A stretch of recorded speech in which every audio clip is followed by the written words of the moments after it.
Praise the Lord. ദൈവത്തിൻ്റെ നാമത്തിന് മഹത്വം ഉണ്ടാകട്ടെ. ദൈവമേ നന്ദി, ദൈവമേ സ്തുതി. Ave Maria. എൻ്റെ പേര് ഷേർലി ജോർജ്. ഞാൻ കോതമംഗലിൽ നിന്ന് വരുന്നു. എൻ്റെ ഇടവക ചേലാട് ബസനിയ വലിയപള്ളി യാക്കോവായ വലിയപള്ളിയാണ്. ഞാൻ ഈ കൃപാസനത്തെക്കുറിച്ച് അറിയുന്നത് ആദ്യമായി അറിയുന്നത് 2018 എൻ്റെ ഒരു വിദ്യാർത്ഥിനിയിൽ നിന്നാണ് അറിയുന്നത്. ഞാനൊരു +2 അധ്യാപികയായിരുന്നു. ഈ 2021 മാർച്ച് 31 ഞാൻ റിട്ടയർ ചെയ്തു. എൻ്റെ കാലിൽ ഒരു വേരിക്കോസിൻ്റെ മുറിവുണ്ടാകുമായിരുന്നു. 7 വർഷമായിട്ട് തുടർച്ചയായിട്ട് മുറിവുണ്ടാകും. അത് ഉണങ്ങും, പിന്നെയും പൊട്ടും, പിന്നെയും ഉണങ്ങും. ഇങ്ങനെ 10 മാസം 1 വർഷം കൊണ്ടൊക്കെയാണ് ഉണങ്ങി തുടങ്ങിയത്. അവസാനമായപ്പോൾ അത് 2.5 വർഷമായിട്ട് ഉണങ്ങാൻ ബുദ്ധിമുട്ടായിട്ട് വന്നു. അപ്പോൾ 2018 ഞാൻ 1 വർഷം മുഴുവനും കുട്ടികളെ ലാബിൽ കൊണ്ടിരുത്തിയിട്ട് ഞാനും ഇരുന്ന് ക്ലാസ് എടുക്കേണ്ടതായിട്ട് വന്നു. ഞാൻ സയൻസ് പഠിപ്പിക്കുന്ന അധ്യാപിക. എനിക്ക് ഒത്തിരി ബുദ്ധിമുട്ടേണ്ടി വന്നു അങ്ങനെ ഇരുന്ന് ക്ലാസ് എടുക്കാൻ. അപ്പോൾ എൻ്റെ വേദനയും ബുദ്ധിമുട്ടും കണ്ടിട്ട് കുട്ടികൾ ചെന്ന് പേരൻസിനോട് പറയുമായിരുന്നു ടീച്ചറിന് വയ്യാതിരിക്കുവാന്ന്. അങ്ങനെ ഒത്തിരി പേര് ഓരോ മരുന്നുകളൊക്കെ വിളിച്ച് പറയുമായിരുന്നു പേരൻസ്. ആ കൂട്ടത്തിൽ ഒരു വിദ്യാർത്ഥിനിയുടെ അമ്മ ഈ കൃപാസനത്തിൻ്റെ പത്രം കൊടുത്തു വിട്ടു. ഇത് ടീച്ചറിനെ കൊടുത്ത് അവിടെ പോയി പ്രാർത്ഥിക്കാൻ പറയും, സുഖമാകുമെന്ന് പറഞ്ഞു. പക്ഷേ എന്തുകൊണ്ടോ ഞാൻ ആ പത്രം വാങ്ങിച്ച് എൻ്റെ മേശപ്പുറത്ത് വെച്ചു. എന്നിട്ട് ഞാനത് വായിച്ചില്ല. വായിക്കാൻ തോന്നിയില്ല എന്ന് പറയുന്നതാണ് എൻ്റെ ശരി. ഞാൻ വായിച്ചില്ല. ഞാൻ 2 ആഴ്ച ഞാൻ മോൾ വന്ന് എന്നോട് ചോദിച്ചു, ടീച്ചർ കൃപാസനത്തിൽ പോയിരുന്നോ എന്ന് ചോദിച്ചപ്പോൾ ഞാൻ പറഞ്ഞു, ഇല്ല മോളെ ഞാൻ പോയില്ല.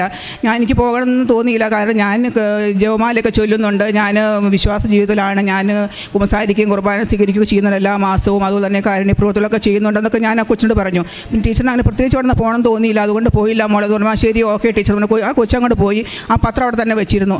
എന്നിട്ട് എൻ്റെ കാല് വല്ലാതെ വഷളായിക്കൊണ്ടിരിക്കുമായിരുന്നു. 2018 കഴിഞ്ഞ് 19 ആയപ്പോഴും കാല് ഉണങ്ങുന്നില്ല. കാല് വലിയ മുറിവട്ടം വെച്ച് ഒരു പപ്പടത്തിൻ്റെ വട്ടം ഒരു വലുപ്പത്തിലേക്കായി മാറി. മുറിവ് ഒരു 1.5 സെൻറ്റിമീറ്റർ ആഴമുള്ള മുറിവുമായി മാറി. വേരിക്കോസ് അൾസറിൻ്റെ പെയിൻ എന്ന് വെച്ചാൽ അതിഭയങ്കരമായ വേദനയാണ്. നമുക്ക് രാത്രിയും പകൽ ഉറങ്ങാൻ പറ്റില്ല. എനിക്ക് മാത്രമല്ല ഹസ്ബൻഡിനും മോൾക്കൊന്നും ഉറങ്ങാൻ പറ്റാത്ത വേദനയാണ്. അങ്ങനെ ആയി കഴിഞ്ഞപ്പോഴേക്കും ഞാൻ 2019 വാല്യുവേഷന് മുമ്പ് എൻ്റെ കാറിൽ പോകുന്ന ഒരു ടീച്ചർ എന്നോട് പറഞ്ഞു, വേറെ +2 അധ്യാപികയാണ് എന്നോട് പറഞ്ഞു, ടീച്ചറുടെ കൃപാസനത്തിൽ പോയി കഴിഞ്ഞാൽ ടീച്ചറിൻ്റെ കാല് ഉണങ്ങും. എനിക്ക് അവിടെ നിന്ന് ഒത്തിരി അനുഗ്രഹങ്ങൾ ലഭിച്ചു എന്ന് പറഞ്ഞപ്പോൾ ടീച്ചർ പറഞ്ഞപ്പോൾ ഞാനത് വിശ്വസിക്കുകയും ടീച്ചർ കുറേ സാക്ഷ്യങ്ങളൊക്കെ എന്നോട് പറഞ്ഞു. അപ്പോൾ ടീച്ചർ പത്രം തന്നപ്പോൾ എനിക്ക് പോകണമെന്നൊരാഗ്രഹം എൻ്റെ മനസ്സിലേക്ക് വരും. അന്ന് മുതൽ ഞാൻ ആ പത്രത്തിൽ നോക്കി വെച്ചിട്ട് ടീച്ചർ അന്ന് പത്രം വെച്ചിട്ട് ഞാൻ മാതാവി ഞാൻ അവിടെ വരാനുള്ളതാണെങ്കിൽ എന്നെ അനുവദിക്കണമെന്ന് പറഞ്ഞ് ഞാൻ പ്രാർത്ഥിക്കാൻ തുടങ്ങി. എന്തുകൊണ്ടോ 2020 ജനുവരി ആയപ്പോഴേക്കും എനിക്ക് ഇവിടെ വരാനുള്ള വല്ലാത്ത ആഗ്രഹമായി. ഞാൻ 2020 അവസാനമായപ്പോൾ ഞങ്ങൾ മണ്ണർകാടും പരിമല ഒക്കെ പോയി വന്ന വഴിയിൽ ഞങ്ങൾ ചങ്ങനാശ്ശേരിയിൽ നിന്ന് ഇവിടെ വന്ന് ഉടമ്പടി എടുക്കാൻ വന്നു. ഞാൻ നോമ്പ് നോക്കിയാണ് വന്നത്. കുമ്പസാരിച്ച് കുർബാനയൊക്കെ സ്വീകരിച്ചു. ഇവിടെ വന്നപ്പം 4:30 മണിയായതുകൊണ്ട് ഉടമ്പടി എടുക്കാൻ പറ്റില്ല എന്ന് പ്രേക്ഷിതർ പറഞ്ഞു. അപ്പോൾ ഞാനവിടെ ഒരു മധ്യസ്ഥ പ്രാർത്ഥന ഗ്രൂപ്പിൽ ബുക്കിൽ കുറേ കാര്യങ്ങളൊക്കെ എഴുതിയിട്ടിട്ട് പോയി. ഞാൻ ആവശ്യങ്ങളൊക്കെ എഴുതി വെച്ചിട്ട് പോയി. എന്നിട്ട് വീട്ടിൽ നിന്നിട്ട് എനിക്ക് എത്രയും വേഗം അമ്മയുടെ പ്രാവശ്യം അമ്മ എനിക്ക് ഓരോ ജപമാല ചൊല്ലി കാഴ്ചവെക്കി എനിക്ക് എങ്ങനെയെങ്കിലും ഇവിടെ നിന്ന് വരാൻ പറ്റണം, എനിക്ക് എൻ്റെ കാല് ഇവിടെ നിന്ന് സുഖപ്പെടുന്ന ഞാൻ വിശ്വസിക്കാമെന്ന് ഞാൻ എൻ്റെ മനസ്സിൽ വല്ലാത്തൊരാഗ്രഹം. ഞാൻ തനിയാണ് പിന്നെ വന്നത്. പിറ്റേ ആഴ്ചയിൽ 2020 ഫെബ്രുവരി 2-ാം തീയതി ഞായറാഴ്ച ഞാനിവിടെ തനിയെ വന്ന് ഉടമ്പടി എടുത്ത് തിരിച്ചു പോയി. അപ്പോൾ ഉടമ്പടി എടുക്കുന്നതിന് ഞാൻ തലേദിവസം വരുന്നതിന് മുമ്പായിട്ട് എൻ്റെ ഒരു ബ്രദറിനോട് ഞാൻ ചോദിച്ചു, കൃപാസനത്തിൽ പോരുന്നുണ്ടോ? ഞാനിങ്ങനെ ആളും പ്രാർത്ഥിക്കുന്ന ഒരാളാണ്. അപ്പോൾ ഞാൻ പോരുന്നുണ്ട്, ഞാനിങ്ങനെ പോകുന്നുണ്ട്, എനിക്ക് അവിടെ നിന്ന് ഒരു ഉടമ്പടി എടുക്കണമെന്ന് പറഞ്ഞു. അപ്പോൾ അത്ര നല്ല പോസിറ്റീവ് അല്ലാത്തൊരു ഉത്തരം എന്നോട് കിട്ടുകയും എന്നെ കളിയാക്കും വഴക്കും കുറേ ചെയ്തു. അപ്പോൾ എൻ്റെ മനസ്സിൽ അങ്ങനെ കിടക്കുന്നതുകൊണ്ടായിരിക്കും ഉടമ്പടി എടുത്ത് കഴിഞ്ഞിട്ട് പോകുമ്പോൾ എൻ്റെ മനസ്സിൽ ഞാൻ ഉടമ്പടി എടുത്തിട്ടുണ്ട്, പക്ഷേ ഇവരൊക്കെ പറയുന്നത് എങ്ങനെയാണിത് ശരിയാകുമെന്ന് പറഞ്ഞാൽ ശരിയാണെന്നൊക്കെ ഒരു എൻ്റെ ഉള്ളിൽ നമ്മൾ യുക്തിപരമായി ചിന്തിക്കുന്ന പ്രാർത്ഥിക്കുന്നുണ്ടെങ്കിൽ പോലും എന്തോ അതുകൊണ്ടൊക്കെ തോന്നിയിട്ടായിരിക്കാം. ഞായറാഴ്ച ഉടമ്പടി എടുത്ത് പോയി. ബുധനാഴ്ചയായപ്പോൾ ഞാൻ എൻ്റെ മകള് 10ാം ക്ലാസ്സിൽ പഠിക്കുമായിരുന്നു. നൈറ്റ് ക്ലാസ്സിന് വേണ്ടിയിട്ട് സ്കൂളിൽ വൈകുന്നേരം കൊണ്ടുവിട്ടിട്ട് തിരിച്ച് വരുന്ന വഴി ഒരു മെയിൻ റോഡിൽ നിന്ന് പോക്കറ്റ് റോഡിലോട്ട് എൻ്റെ കാറ് കയറി കഴിഞ്ഞപ്പം എന്ന് വരുന്ന വഴിയാണെങ്കിൽ പോലും ഒരു 90 ഡിഗ്രിയിലുള്ളൊരു വളവാണ്. അവിടെ വന്ന് ഞാൻ 2 പ്രാവശ്യം ഓണടിച്ചിട്ടും മറുപടിയൊന്നും ഓണടി കേൾക്കാത്തപ്പോൾ ഞാൻ വിചാരിച്ചു വേറെ വണ്ടികൾ വരുന്നില്ല എന്ന് വിചാരിച്ച് സ്പീഡിൽ തന്നെ വണ്ടിയെ വളവ് തിരിഞ്ഞപ്പം തൊട്ട് മുമ്പിൽ സ്കൂൾ ബസ്സാണ് വന്നത്. പെട്ടെന്നുള്ള വെപ്രാളത്തിൽ ഞാൻ ബ്രേക്ക് ചവിട്ടിയപ്പോൾ ബ്രേക്ക് തെന്നിപ്പോവുകയും കാല് തെന്നിപ്പോവുകയും ബ്രേക്ക് ചവിട്ടാൻ പറ്റാതിരിക്കുകയും പെട്ടെന്ന് ഇടത്തോട്ട് സ്റ്റിയറിങ് ശക്തിയായിട്ട് തിരിച്ചപ്പോൾ കാറ് വളരെ സ്പീഡിൽ തന്നെ ചെന്ന് ശക്തമായിട്ടൊരു മതിലിലേക്ക് ഇടിച്ച് വളരെ ശബ്ദമായിരുന്നു ഇടിച്ചു നിന്നു. അപ്പോൾ ഞാൻ പേടിച്ചു പോയി വല്ലാതെ. പെട്ടെന്ന് എല്ലാവരും പരിസരവാസിലൊക്കെ ഓടി വന്ന് നോക്കിയപ്പോൾ എനിക്കൊന്നും പറ്റിയിട്ടില്ല. ഞാൻ ഇറങ്ങി നോക്കി എൻ്റെ കാർ തകർന്ന് വിചാരിച്ചു. പക്ഷേ അതൊന്നും സംഭവിച്ചില്ലെന്ന് മാത്രമല്ല, തൊട്ട് മുമ്പിലൊരു 1/2 മീറ്റർ മാത്രം മുമ്പിലൊരു ഇലക്ട്രിക് പോസ്റ്റ് ഉണ്ട്. അവിടെ പോലും ഇടിക്കാതെ കൃത്യമായിട്ട് മതിലെ കൊണ്ടുപോയി വണ്ടി ഇടിച്ച് നിർത്തുകയാണ് ചെയ്തത്. എൻ്റെ വണ്ടിയുടെ ഇടതുവശത്തെ ഫ്രണ്ടിലെ വീൽ കപ്പ് മാത്രമേ പൊട്ടിപ്പോയുള്ളൂ, അത്രയും ശബ്ദം ഉണ്ടായിട്ടും. അപ്പോൾ ഞാൻ അന്നേരം മുതൽ എൻ്റെ മനസ്സിൽ തോന്നിയത് എൻ്റെ അമ്മയുടെ സംരക്ഷണമാണല്ലോ. അപ്പോൾ എനിക്ക് വിശ്വാസം വരാൻ തുടങ്ങി. ഉടമ്പടി എടുക്കുന്നവർക്ക് നമുക്ക് മാതാവിൻ്റെ സംരക്ഷണം ഉണ്ടാകുന്ന അച്ഛൻ എപ്പോഴും പ്രസംഗത്തിൽ പറയുന്നുണ്ട്. അപ്പോൾ എനിക്ക് വ്യക്തമായിട്ട് തോന്നി ഇത് അമ്മയുടെ സംരക്ഷണമാണെന്ന് തോന്നി. അങ്ങനെ എന്നും ഓർത്തുകൊണ്ട് കിടക്കും. അങ്ങനെ കിടന്നത് ഉറപ്പാക്കാൻ വേണ്ടിയായിരിക്കാം ആ സംഭവം നടന്നതിൻ്റെ 4-ാം ദിവസം രാത്രിയിൽ ഞാൻ ഈ പരിസ്ഥിതി അൾത്താര സ്വപ്നം കണ്ടു. പരിസ്ഥിതി അമ്മ ഇവിടെ നിൽക്കുന്നു, തൊട്ടടുത്ത് വിശുദ്ധ കുർബാന എഴുന്നള്ളിച്ച് വെച്ചിട്ടുണ്ട്. ഈ അൾത്താര ഞാൻ സ്വപ്നം കാണുകയാണ്. വേഗം തന്നെ എണീറ്റ് കഴിഞ്ഞപ്പോൾ അമ്മ ഞാൻ വിശ്വസിക്കുകയാണ്, അമ്മ എന്നെ സംരക്ഷിച്ചാണെന്ന് വിശ്വസിക്കാമെന്ന് പറഞ്ഞു. അതിൻ്റെ 3-ാം ദിവസം വീണ്ടും ഞാൻ സ്വപ്നം കണ്ടു. ഈ അവിടെ നമ്മൾ ഉടമ്പടി കൊണ്ട് വയ്ക്കുന്ന ആ ഒരു അൾത്താരയിൽ വിശുദ്ധ കുർബാന എഴുന്നള്ളിച്ച് വയ്ക്കുന്ന ഈ ചാപ്പിലെയാണ് ഞാൻ കാണുന്നത്. വിശുദ്ധ കുർബാന എഴുന്നള്ളിച്ച് വെച്ചിട്ടുണ്ട്. അങ്ങനെ 2 പ്രാവശ്യം കണ്ടു കഴിഞ്ഞപ്പോൾ എനിക്ക് ഉറപ്പായി ഞാൻ എടുത്ത ഉടമ്പടി സമയത്ത് എൻ്റെ മനസ്സിൽ തോന്നിയ സംശയങ്ങളൊക്കെ ഭയങ്കരമായിട്ട് മാതാവിനെ വേദനിപ്പിച്ചു എന്നൊരു തോന്നൽ എനിക്ക് വന്നു. ഇത് സത്യമായൊരു കാര്യം തന്നെയാണ് ഇത് എന്നുള്ളൊരു ഉറപ്പ് എൻ്റെ മനസ്സിലേക്ക് വരികയും ചെയ്തു. അതിനുശേഷം ഞാൻ എല്ലാവരോടും ധൈര്യമായിട്ട് തന്നെ പറയാൻ ഒരു ഉറപ്പ് എനിക്ക് കിട്ടി. പിന്നെ എനിക്ക് അതിനുശേഷം ഉടനെ തന്നെ സംഭവിച്ചു എൻ്റെ കാര്യങ്ങളും നിയോഗങ്ങളും ഒന്നുമല്ല ആദ്യം നടന്നത്. ഞാനിവിടെ എഴുതിയിട്ടിട്ട് പോയ കാര്യങ്ങളാണ് ആദ്യമേ സംഭവിച്ചത്. വേറെ ആളുകൾക്ക് വേണ്ടിയാണ് എഴുതിയിട്ട് പോയത്. എൻ്റെ ബ്രദറിൻ്റെ മകന് റെയിൽവേയിൽ സെലക്ഷൻ ആയിരിക്കുകയായിരുന്നു. പക്ഷേ പോസ്റ്റിംഗ് നടക്കാത്തതുകൊണ്ട് വിഷമിച്ചിരിക്കുകയായിരുന്നു. ഞാനിവിടുന്ന് ഉടമ്പടി എടുത്ത് പോയി പിറ്റേ ആഴ്ച തന്നെ മോന് പോസ്റ്റിംഗ് നടക്കുകയും നടന്നു. അന്ന് നടന്നില്ല എങ്കിൽ പിറ്റേ മാസം ലോക്ക്ഡൗൺ ആവുകയും പിന്നെയുള്ള എല്ലാം ക്യാൻസൽ ചെയ്യുകയും ചെയ്തു, കിട്ടാതെ വന്നതിനായിരുന്നു. അപ്പോൾ അത് കിട്ടിയെന്നുള്ളതാണ് ആദ്യത്തെ ഒരു വിശ്വാസം. ആദ്യമേ തന്നെ എനിക്ക് തന്നൊരു വിശ്വാസത്തിൻ്റെ ഒരു ലക്ഷണം അതായിരുന്നു. രണ്ടാമത്തത് എൻ്റെ ഒരു കസിൻ ബ്രദറിന് പിള്ളേരുണ്ടാകാതിരിക്കുകയായിരുന്നു. അവർക്ക് ഞാൻ ഈ ഉടമ്പടി തൈലം കൊടുത്തിരുന്നു. അവളോട് വയറിൽ കുരിശിട്ട് വിശ്വാസപ്രമാണം ചെല്ലാൻ പറഞ്ഞിരുന്നു. അവരോട് ഈ ഉടമ്പടിയുടെ ഉപ്പ് ഞാൻ വെള്ളത്തിലിട്ട് കുടിക്കണമെന്നും പറഞ്ഞു, ഭക്ഷണത്തിൽ ചേർത്ത് കുടിക്കാനും പറഞ്ഞിരുന്നു. എന്തായാലും മാർച്ച് മാസം തന്നെ, ഫെബ്രുവരി എഴുതിയിട്ട് പോയി മാർച്ച് മാസം തന്നെ ഗർഭിണിയാവുകയും ജനുവരിയിൽ ഒരു ആൺകുഞ്ഞിനെ പ്രസവിക്കുകയും ചെയ്തു. അത്ര മറ്റുള്ളവർക്ക് വേണ്ടി എഴുതിയിട്ട് പോയ കാര്യങ്ങൾ പെട്ടെന്ന് ലഭിച്ചു കഴിഞ്ഞപ്പോൾ എനിക്ക് വിശ്വാസം വർദ്ധിച്ചു. പിന്നെ സംഭവിച്ചതെന്താ വെച്ചാൽ ഞാൻ ഇവിടെ നിന്ന് എല്ലാ കാലുവേദന കിടക്കുമ്പോഴൊക്കെ എപ്പോഴും അച്ഛൻ്റെ പ്രസംഗങ്ങൾ, പഴയ പ്രസംഗങ്ങളെല്ലാം കേൾക്കും. എൻ്റെ മനസ്സിൽ ഏറ്റവും കൂടുതലൊരു എന്താ വെച്ചാൽ ഞാൻ എന്ത് മനസ്സിൽ ആഗ്രഹിച്ചിട്ട് അതിനൊരു ഉത്തരം കിട്ടണം, എനിക്ക് ദൈവം വചനത്തിലൂടെ ഉത്തരം കിട്ടണം ആഗ്രഹിച്ച ആ പ്രസംഗം കേട്ടാൽ അപ്പം തന്നെ അതിന് മറുപടി അച്ഛൻ്റെ പ്രസംഗം എൻ്റെ മനസ്സിൽ തോന്നിയ കാര്യം അപ്പം തന്നെ അച്ഛനോട് പറയുന്നുണ്ടാകും. അങ്ങനെ എനിക്ക് മാത്രമല്ല പലർക്കും അത് തോന്നിയിട്ടുള്ള, പലരോട് സംസാരിക്കുമ്പോൾ അവർ പറയും ശരിയാണ് ജോസഫ് അച്ഛൻ്റെ പ്രസംഗം കേട്ട് കഴിയുമ്പോൾ. ഏറ്റവും എനിക്കത് ആ പ്രസംഗം ഇഷ്ടപ്പെടാനുള്ള കാരണം വെച്ചാൽ വേറെ ഒരു കഥകളും പറയാതെ വചനം മാത്രം പറഞ്ഞുകൊണ്ട് പരിശുദ്ധാത്മാവിൻ്റെ നിറവിൽ പ്രസംഗിക്കുന്ന പ്രസംഗം അത് കേട്ടുകൊണ്ട് ഒരു നിമിഷം പോലും നമുക്ക് അത് കേൾക്കാതിരിക്കുക, ഓഫാക്കാൻ പറ്റില്ല. അതുപോലൊരു പ്രസംഗമാണ്. ഞാൻ ഇപ്പോഴും കറിക്കരിയുമ്പോഴും അടുക്കള പണി ചെയ്യുമ്പോൾ, ഞാൻ ടീച്ചറായിട്ട് എപ്പോഴും തിരക്കുണ്ടല്ലോ, അടുക്കള പണി ചെയ്യുമ്പോഴൊക്കെ ജെല്ലയ്ക്ക് കൊണ്ട് ഇത് വെച്ചിട്ട് രാവിലെ മുതൽ കേൾക്കുവാണ്, എപ്പോഴും കേട്ടുകൊണ്ടിരിക്കും. അവസാനം ദിവികാരണം ആശീർവാദം വരുമ്പോൾ ഞാൻ വർക്ക് ഏരിയ ആണെങ്കിലും അടുക്കളയല്ല അവിടെ മുട്ടുകുത്തും. ഞാൻ അപ്പോൾ തന്നെ മുട്ടുകുത്തിയിട്ട് ഞാൻ എൻ്റെ ഹസ്ബൻഡെ കണ്ടിട്ട് പലപ്പോഴും ഞാൻ മുട്ടുകുത്തി ഞാൻ കൊമ്പിടും. അങ്ങനെ ഞാൻ എപ്പോഴും ഈ പ്രസംഗം കണ്ടിന്യൂസ് ആയിട്ട് കേട്ടുകൊണ്ടിരിക്കും. ഒരു ദിവസം ഞാൻ കേട്ടുകൊണ്ടിരുന്ന സമയത്ത് എൻ്റെ അച്ഛൻ പറയുകയാണ്, പഴയ പ്രസംഗമായിരുന്നു, അത് ലൈവ് അല്ലായിരുന്നു, എന്നിട്ട് പോലും അച്ഛൻ പറയുകയാണ് ഒരു കുട്ടിയുടെ കയ്യിൽ വിയർത്ത് ഒഴുകിക്കൊണ്ടിരിക്കുകയാണ്, പരീക്ഷ പേപ്പർ നനഞ്ഞു പോകുന്നതായിട്ട് കാണിക്കുന്നുണ്ട്, ആ കൊച്ചിൻ്റെ കൈക്ക് സൗഖ്യം കൊടുക്കുന്നതായിട്ട് ദൈവം കാണിക്കുന്നു എന്ന് പറഞ്ഞു. അപ്പോൾ എൻ്റെ മോൾക്കും ഇതേ ഇത് തന്നെ ഉണ്ടായിരുന്നു. മോൾ എപ്പോഴും പറയും അമ്മ എൻ്റെ കൈ ഇങ്ങനെ പരീക്ഷ പേപ്പറൊക്കെ ഇങ്ങനെ നനഞ്ഞു പോവുകയാണല്ലോ, എന്താ ചെയ്യാമെന്ന് എപ്പോഴും പറയും എന്നോട്. അപ്പോൾ ഞാൻ അമ്മ മാതാവ് എൻ്റെ മോൾക്ക് ഇങ്ങനെ ഒരു അസുഖമുണ്ടല്ലോ, അതൊന്ന് സുഖപ്പെടുത്തിക്കൊണ്ട് 10ാം ക്ലാസ്സിൽ പരീക്ഷ എഴുതാൻ പോകാണല്ലോ അമ്മയെന്ന് ഞാൻ കരഞ്ഞുകൊണ്ട് പ്രാർത്ഥിച്ചു. എന്തായാലും 3 ദിവസം കഴിഞ്ഞ് ഞാൻ മോളോട് ചോദിച്ചു, മോളെ കയ്യിൽ ഇപ്പോൾ എങ്ങനെ ഇടുന്നു ചോദിച്ചു. പറഞ്ഞു അമ്മ എൻ്റെ കയ്യിലെ വേർപ്പ് ഇപ്പം മാറിയില്ലോമേ, ഇപ്പം പൂർണ്ണമായിട്ടത് മാറിയില്ലോമേ എന്ന് പറയുകയാണ്.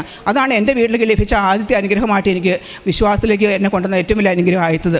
പിന്നെ എന്ന് വെച്ചാൽ ഞാൻ ഒത്തിരി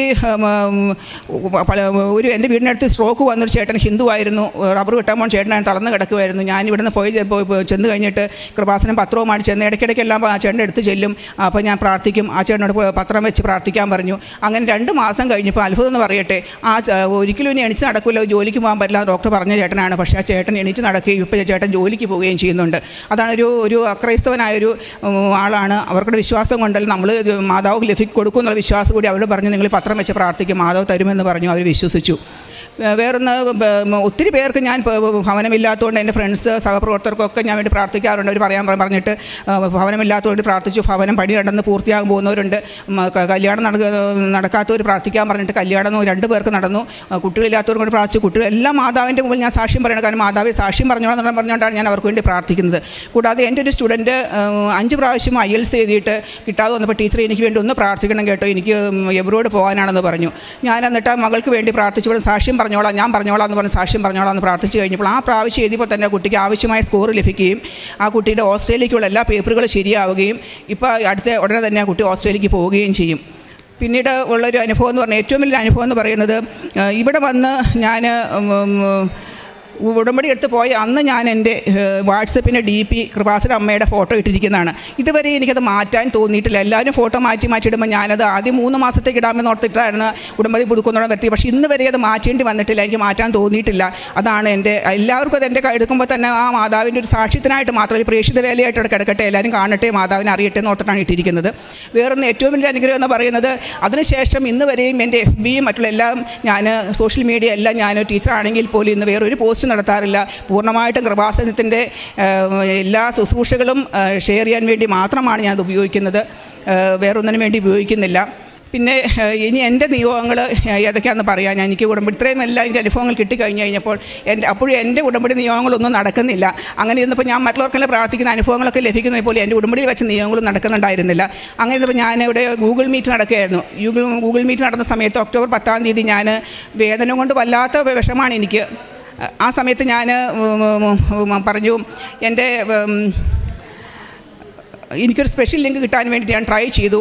എൻ്റെ വേദന കൊണ്ട് വല്ലാണ്ട് വിഷമിച്ചപ്പോൾ ഞാനൊരു സ്പെഷ്യൽ ലിങ്കിന് വേണ്ടി ട്രൈ ചെയ്യുകയും എനിക്ക് സ്പെഷ്യൽ ലിങ്ക് കിട്ടുകയും ചെയ്തു. കാലിൻ്റെ വിഷമങ്ങൾ ഞാൻ പറഞ്ഞ അച്ഛനോട് ഗൂഗിൾ മീറ്റ് കൂടെ ഒക്ടോബർ 10-ാം തീയതി ഞാൻ പറഞ്ഞു. അപ്പോൾ ഒക്ടോബർ 10-ാം തീയതി പറഞ്ഞു കഴിഞ്ഞപ്പം എന്നോട് അച്ഛൻ പറഞ്ഞു, നിങ്ങളുടെ കാലിൻ്റെ സുഖപ്പെടും, നിങ്ങൾക്ക് ഇവിടെ വന്ന് അൾത്താരയിൽ വന്ന് മാതാവ് പ്രത്യക്ഷപ്പെട്ട അൾത്താരിൽ സാക്ഷ്യം പറയാൻ പറ്റുമെന്ന് പറഞ്ഞു എന്നോട്. അപ്പോൾ 2.5 വർഷമായിരുന്നു മുറിവ്. അന്നേരം സമയത്ത് ഒരു പപ്പട വട്ടത്തിലുള്ള മുറിവായി മാറി. വേരിക്കോസിൻ്റെ ചെറിയൊരു മുറിവ്, ഒരു കുഞ്ഞായിട്ട് പൊട്ടിയ മുറിവ് അത്രയും വട്ടമാവുകയും 1.5 സെൻറ്റിമീറ്റർ ആഴമുള്ള മുറിവാവുകയും ചെയ്തിരുന്നു. അതിഭയങ്കരമായ വേദനയായിരുന്നു. അപ്പോൾ ഞാൻ അച്ഛനോട് പറഞ്ഞു, അച്ഛാ എനിക്ക് ഇങ്ങനെയുള്ള വിഷമങ്ങൾ കാരണം ഒന്നും ചെയ്യാൻ സാധിക്കുന്നില്ല എന്ന് പറഞ്ഞു. അച്ഛൻ പറഞ്ഞു, സാരമില്ല, നിങ്ങൾക്ക് സാക്ഷ്യം പറയാൻ പറ്റുമെന്ന് പറഞ്ഞു. അപ്പോൾ ഞാൻ അച്ഛനോട് പറഞ്ഞു, അച്ഛാ ഞാൻ എൻ്റെ FB ഒക്കെ ഉപയോഗിക്കുന്ന പൂർണ്ണമായിട്ട് ഇങ്ങനെ ഷെയർ ചെയ്യാൻ വേണ്ടി മാത്രം എടുത്ത ശുശ്രൂഷകൾ എന്ന് പറഞ്ഞാൽ പച്ച ഞാൻ ഞങ്ങളുടെ പ്രേക്ഷിതയാണല്ലോ, മാതാവ് കാത്തോളും എന്നുണ്ട് പറഞ്ഞു. അത് കഴിഞ്ഞ് അച്ഛനോട് പറഞ്ഞ് പ്രാർത്ഥിച്ച ശേഷം ഒരു 2 ആഴ്ച കഴിഞ്ഞപ്പോഴും ഒരു മാറ്റവും ഇല്ല. പക്ഷേ 2 ആഴ്ചകൾക്ക് ശേഷം എൻ്റെ കാല് പതുക്കെ ഉണങ്ങാൻ തുടങ്ങി ഒരു 2 മാസം 3 മാസം അത്രയും വലിയ ആഴമുള്ള മുറിവായിരുന്നു. 3 മാസം കൊണ്ട് എൻ്റെ കാല് പൂർണ്ണമായിട്ട് സുഖപ്പെട്ടു. ഇപ്പോൾ യാതൊരു കുഴപ്പമില്ല. എൻ്റെ കാലിൻ്റെ മുറിവ് പൂർണ്ണമായിട്ടും ഉണങ്ങി. അത് സാക്ഷ്യപ്പെടുത്താൻ വേണ്ടിയിട്ട് ഇവിടെ ലോക്ക്ഡൗൺ ടൈമായിട്ട് വരാൻ പറ്റാത്തതുകൊണ്ടാണ് സാക്ഷ്യപ്പെടുത്താതിരുന്നത്, അതാണ് വരാതിരുന്നത്. അപ്പോൾ എൻ്റെ ഉടമ്പടിയുടെ നിയോഗം 1-ാമത്തെ നിയോഗം സാധിച്ചു. 2-ാമത്തത് എൻ്റെ മോൾക്ക് 10-ാം ക്ലാസ് ആയിരുന്നു, ഫുൾ A1 കിട്ടണമെന്നാണ് ഞാൻ വെച്ചിരുന്നത്. അപ്പം അതൊരു വലിയൊരു സാക്ഷ്യത്തിനായിട്ട് മാതാവ് മാറ്റിയ സംഭവമായി മാറി. റിസൾട്ട് വന്നപ്പോൾ ആ സ്കൂളിൽ ആർക്കും ഫുൾ A1 ഇല്ല. എൻ്റെ മോൾക്ക് എല്ലായ്പ്പോഴും ഫുൾ മാർക്ക് കിട്ടുന്നൊരു മകളാണ്. 95% കൂടുതൽ എപ്പോഴും 98% ഒക്കെ മാർക്ക് കിട്ടുന്ന മകളാണ്. പക്ഷേ ആ സ്കൂളിൽ ആർക്കും, മോൾക്ക് മാത്രം ആർക്കും ഫുൾ A1 ഇല്ല. അപ്പോൾ മലയാളം വിഷയം അതിന് എല്ലാവർക്കും B1 ആണ്. അപ്പോൾ ഇങ്ങനെ വന്നപ്പോൾ ഞാൻ ആകെ വിഷമായി. കാരണം ഒരു പക്ഷേ എങ്കിൽ എനിക്ക് തോന്നുന്നത് ഫുൾ A1 ആദ്യമേ തന്നെ കിട്ടിക്കഴിഞ്ഞാൽ ഞാനൊക്കെ ഒരു പക്ഷേ പറയുമായിരിക്കും, എൻ്റെ മോൾ പഠിക്കുന്നതല്ലേ അതുകൊണ്ട് മോൾക്ക് കിട്ടിയെന്ന് പറയുമായിരിക്കും. അതുകൊണ്ടായിരിക്കാം അങ്ങനെ സംഭവിച്ചെന്ന് തോന്നുന്നു. അതിനുശേഷം ഈ മലയാളം വിഷയം എൻ്റെ മകൾ റീവാലുവേഷന് കൊടുത്തു കഴിഞ്ഞപ്പോൾ മകൾക്ക് 99 മാർക്ക് ലഭിച്ചു.